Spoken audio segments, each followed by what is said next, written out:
Kryeministri Hristijan Mickoski në konferencën e sotme për media deklaroi se nuk e ka ndërmend të kandidojë për president të shtetit në zgjedhjet e vitit 2029 dhe se pas përfundimit të mandatit si kryeministër do t'i kthehet punës në fakultet.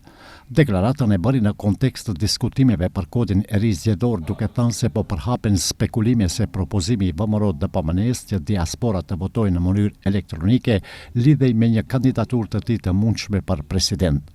Првата дилема, немам намера да се кандидирам 2029-та, кога ќе ми заврши мандатот како председател на владата се враќам на факултет.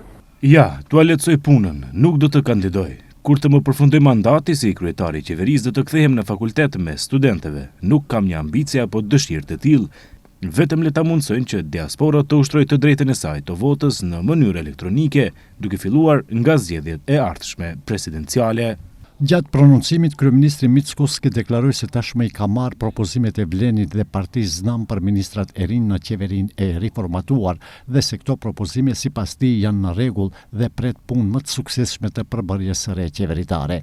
Ai nuk i bëri publike emrat, duke pohuar se këtë duhet ta bëjnë Vlen dhe Znam.